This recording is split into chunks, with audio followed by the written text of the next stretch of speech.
Hey friends, Russ here again, and we're having some more Daisy lever gun fun by working on the sights on certain type Daisy lever guns. If you ever noticed, and this is typical on this little Model 1000, there is an elevation adjustment up here on the top. And what we do with this is whenever you're putting it in and out, this rear sight is able to change elevation for you. And if you can see right inside of here, there's that screw goes down and it actually fits into a keyhole at the bottom on the receiver.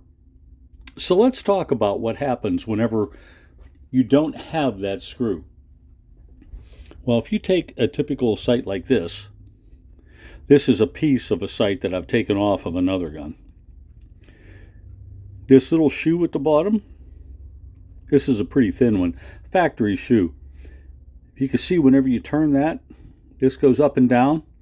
Well, the reason for this shoe in here is fits in a keyhole.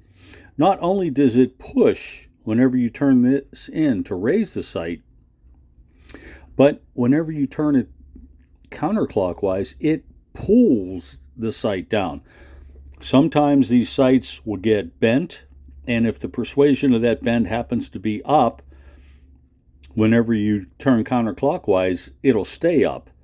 If you turn it clockwise and it goes down, of course, it pushes against the receiver. So the purpose of that keyhole is to enable you to pull the sight down or push the sight up, either way. That's why it has that little shoulder on there. If you can see that. This little shoulder in here, top and bottom. Well, what happens whenever this screw gets pushed in too far? Someone bangs the gun around, maybe they're pulling on the sight. This screw often gets lost. Now, I have several of these because whenever I disassemble a gun, if I'm saving parts, I always make sure I keep that little adjusting screw just in case I get in a situation where I need it.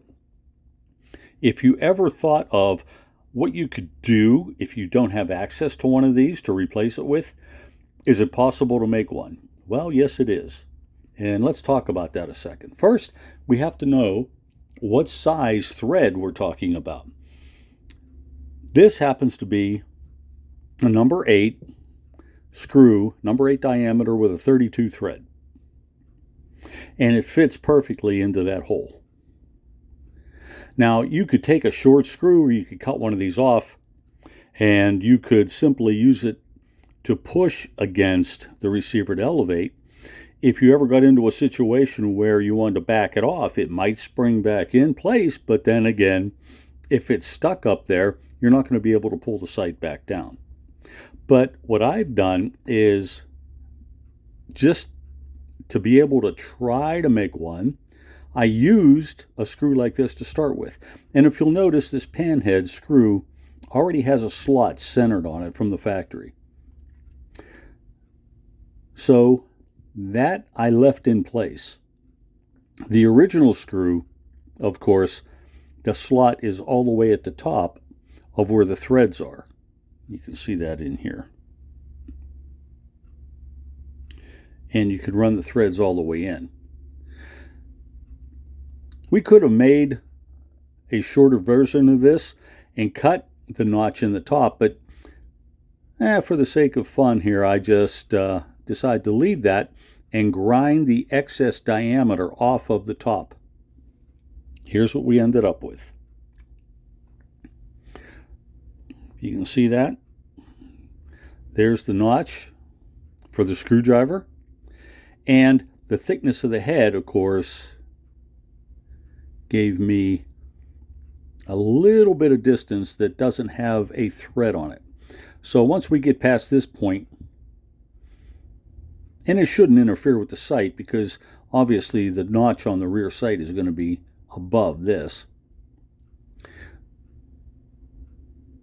So that gives me just a little bit of distance that does not have threads going all the way up to the top. On the bottom of the screw, I flattened this out, came up the distance of a couple of threads, and I took my toolmaker's files and tediously cut a shoulder cut around the screw. That gave me enough in here for adjustment. It gave me something to stick into the keyhole on the top of the receiver, and because I'm using the right size thread, it's able to be adjusted up and down. So is it possible to make an adjusting screw? Absolutely. Absolutely. Given enough time, patience, and the right set of tools, and if you're not too concerned about the condition of your fingertips, you certainly can make something like that. But if you don't have precision files, if you don't have a lot of patience, or if you don't happen to have a starting bolt with the right thread, oh heck, it's just easier to access one of those little screws from another gun or from somebody who may have one. And for that reason, I'm not going to continually make these things, but just to show you that if you get into a pinch, you really can produce one. Hey, that's it for today. There it is, folks.